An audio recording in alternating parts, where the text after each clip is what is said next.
La République démocratique du Congo, un pays si beau, riche et généreux, un peuple vibrant de vie, jeune, ambitieux, très hospitalier, mais confronté, hélas, à des situations de gouvernance désastreuses.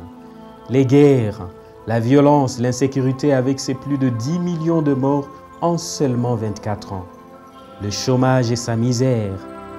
En effet, plus de la moitié de sa population active en âge de travailler vit de l'informel, la débrouillardise, le vivre au taux du jour. L'accès aux services sociaux de base pose des sérieux problèmes. Les inégalités affolent un peuple en marche vers sa réelle indépendance. Le secteur de la santé est l'un des services dont le déficit fait de nombreuses victimes. Ainsi, les Congolais sont aux prises avec de problèmes sanitaires à haut risque. Chaque année, deux épidémies envoient très dommageablement dans la tombe de milliers de Congolais. Le choléra, la rougeole font des ravages. L'est de la RDC est la partie du pays la plus touchée. Alors qu'elle se remettait progressivement de la grave épidémie d'Ebola, qui à l'est a fait plus de 6000 morts en 3 ans, la RDC n'a pas pu s'épargner de l'épouvantable pandémie coronavirus, cette guerre du siècle lourde de conséquences et qui mobilise le monde entier. Face à la virulence et à la méchanceté de cette pandémie, l'heure n'est absolument pas à la monopolisation des actions. Toutes les parties prenantes sont appelées à faire corps en faveur d'une lutte efficace contre la pandémie. Sinigel et Ramis, deux organisations qui ont leur siège social au Sud Kivu l'ont compris et mettent leurs forces et leur expertise ensemble au profit de leur communauté. Dr Moïse Oimangiro est un généraliste membre du consortium Sinigel Ramis, nous les présente. Sinigel est une ASBL qui signifie d'ailleurs, comme son nom le dit, Synergie d'initiative pour le Grand Lac, qui travaille dans le but de promouvoir les droits humains par l'accès aux services sociaux de base, mais également dans la lutte contre les marginalisations. Et de son côté, Ramis signifie Recherche, Action pour une médecine à impact social, qui veut qu'il n'y ait pas de dichotomie entre les soins qui sont offerts à la population et les besoins réels au niveau de la communauté. Et nous travaillons en consortium entre les deux organisations. La force de ces deux organisations dont les missions sont en parfaite adéquation réside dans leur complémentarité. Sinigel, cheville ouvrière de ces vastes laboratoires d'idées que Ramis, et chaque fois, ici et là, aux côtés des individus et des communautés, à travailler sur le changement de pratiques, à éduquer, à enseigner, à accompagner, à encourager des programmes et susciter la prise de décisions qui changent la vie des Congolais et réduisent les inégalités. Des données qu'elles collectent au jour le jour font partie de la matière grise qui alimente des recherches de qualité produites par Ramis et à mesure d'orienter des actions des différents acteurs de changement. Il faut que la médecine que nous apprenons à l'école, pense un de ses membres, quitte le nuage haut des théories où sont projetés les esprits et atterrisse au sol congolais, rencontre les vrais problèmes de gens et leur apporte de vraies et novatrices solutions. Ces combats de Ramis, qui l'amènent sur un terrain de collaboration fructueuse avec Sinigel, où le transfert mutuel de connaissances, de compétences et d'expertise génère d'impacts sociaux positifs. Engagé à ce jour dans les combats contre le coronavirus, le consortium Sinigel Ramis avertit la population congolaise à ne pas succomber sous le coup de la négligence, de la désinformation et de la distraction. Il rappelle l'obligation à suivre scrupuleusement les gestes élémentaires de prévention et de protection. Nous avons dit le respect, par exemple, de port de masques, ça figure dans la liste des directives qui ont été données. Le port de masque, il y a la désinfection, il y a le lavage régulier de mains avec du savon. Quand on n'a pas de désinfectant, on peut utiliser le savon que l'on utilise, le savon de toilette. Et si on n'a pas de savon, on peut aller même à utiliser de la cendre. C'est aussi tellement actuellement, comme consortium, nous avons, je l'ai dit, nous prenons le port des masques par tout le monde. Et c'est ça, c'est que le consortium est en train de travailler sur la production déjà de masques. On dit que ce sont des masques en tissu qui sont produits localement et avec comme spécificité pouvant être lavables et peuvent être utilisés. Je vois aussi l'exemple, il y en a ici plein. Et les exemples des masques en tissu qui sont très bien fabriqués par des experts couturières.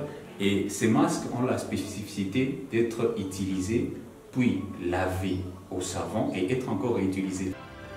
Toujours dans la lutte contre le coronavirus, le consortium demande à la population de la RDC, et particulièrement celle du Sud Kivu, de profiter de l'expérience tirée du combat contre Ebola. Nous avons vécu l'épidémie d'Ebola, c'était à l'est de la RDC. Les gens ne devraient pas oublier. Les gens, on se rappelle comment ça a commencé. Les gens se disaient que c'était une machination, c'était du faux pour que les gens puissent se taper de l'argent. Mais après, on s'est rendu compte que c'était réalité et ça a tué les gens, ça a tué le monde. Les gens ne devaient pas attendre que ce soit tard. Et donc, pour cette fois, c'est vrai qu'il y a le temps qui file, mais déjà pour ce temps, on devait prendre le premier pas et commencer à penser comment bloquer le passage à cette pandémie qui est en train d'évoluer. Et je vous assure, nous avons déjà des cas et le coronavirus est plus dangereux qu'Ebola parce que par son mode de contamination et effectivement par sa période d'incubation, tel que je viens de le dire. Et pour Ebola, la contamination ne se faisait que par contact direct, mais pour coronavirus, le virus est aéroporté. Donc même à 1 mètre, la personne peut vous infecter. Et pendant cette période d'incubation, incubation ça veut dire la période allant de la contamination jusqu'à la présentation des premiers signes, des premiers symptômes, déjà la personne est contagieuse. C'est ça la dangerosité du coronavirus. Et du coup, on devait prendre ça très au sérieux. Et donc, j'en appelle à la population bukavienne qu'on n'attende pas cette fois que ça se dégénère comme ça a été le cas avec Ebola, mais que les gens prennent ça très au sérieux, qu'ils soient eux-mêmes consciencieux, qu'ils n'attendent pas que ce soit le gouverneur ou les autorités pour le fouetter, pour qu'ils respectent, mais déjà qu'ils prennent ces mesures, qu'ils les respectent.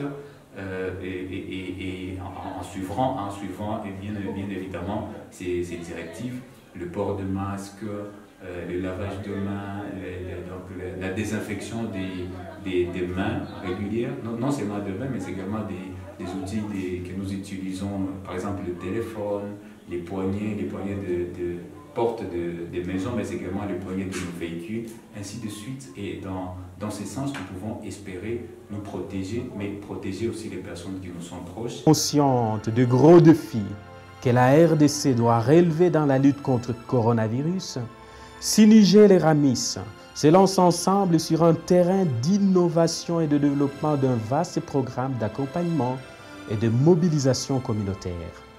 Elles produisent localement, avec de moyens de bord, de masques. Ils disséminent des messages éducatifs et envisagent une campagne de distribution de kits d'hygiène en vue de renforcer les pratiques de gestes barrières. Madame Lucie Odette Balola, membre du consortium, présente ici ce qui est fait par le consortium pendant cette période critique. C'est contribuer modestement à la lutte contre le coronavirus par les moyens des barrières dans la prévention.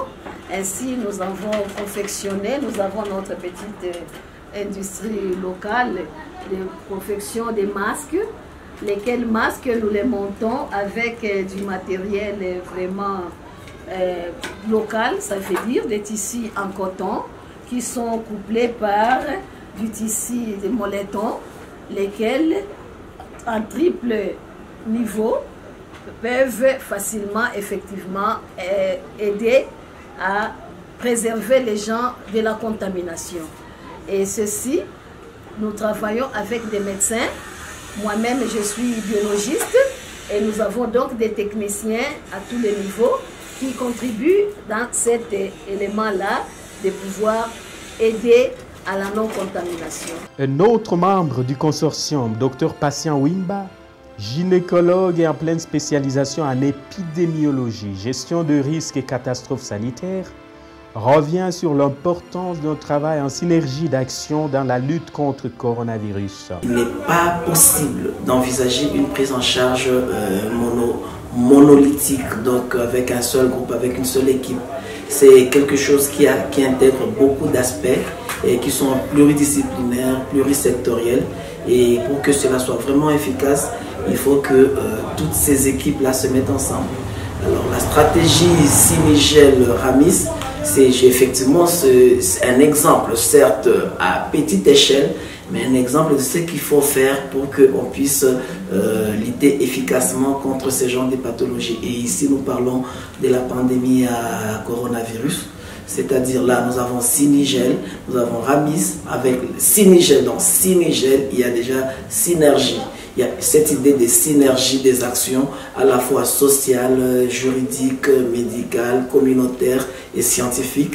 Et dans Ramis, c'est une recherche et des actions effectives qu'il faut mener pour rendre cette recherche et cette médecine que nous avons sur le terrain avec un impact qui soit vraiment social, qui puisse avoir un impact dans la société. Il montre les limites contextuelles du confinement et la nécessité de le renforcer notamment par le port généralisé de masques et la pratique inconditionnelle de gestes barrières. On a parlé du confinement. Et pour revenir sur le confinement, justement, nous avons qu'il y a beaucoup de pays à travers le monde qui ont opté sur le confinement, mais c'est une action qui nécessite beaucoup de moyens, beaucoup d'investissements de la part de l'autorité et qui exige beaucoup d'efforts à la fois social et économique de la part de la communauté.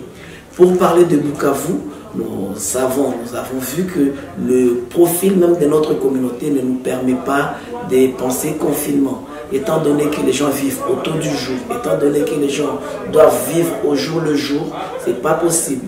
Dans d'autres pays, le gouvernement a mis beaucoup de moyens pour justement compenser ces manques économiques, ces déficits financiers. Mais au Congo, à Bukavu, au Congo en particulier, on ne peut pas parler de ça parce que, comme dans beaucoup de pays sous-développés, beaucoup de gouvernements n'ont pas les moyens de mettre les milliards qu'on a dans des pays développés pour soutenir ça. Pour revenir à ce qui doit être fait pratiquement sur le terrain, étant donné que nous ne pouvons pas confiner la population, il faut trouver un moyen de faire. Et c'est à ce niveau-là que Ramis et Sinigel se mettent ensemble pour trouver ces voies et moyens. Avec l'expertise de Sinigel sur les terrains, notamment sur les actions sociales à mener au sein de la communauté, du point de vue de l'accompagnement social, du point de vue de l'accompagnement communautaire, et l'action de Ramis qui est celle de la recherche et de la publication des résultats, de la recherche-action sur l'aspect de la médecine qui doit être axée vers la communauté, nous pensons que vraiment c'est un profil gagnant. Il pense enfin qu'à l'image du plan blanc de français, il sera crucial d'intégrer les activités de structures de soins existantes, qu'il est nécessaire de mobiliser tous les personnels possibles, médecins en activité, médecins mobilisables, infirmiers, anesthésistes, et que la stratégie doit être optimale si elle se base sur les structures existantes, que la pensée de la création de centres dédiés non seulement chronophages et budgétivores, mais risque d'exacerber la stigmatisation. Inutile donc, poursuit-il, de planifier Covid-19 comme on l'a fait pour Ebola. Ils sont bien différents.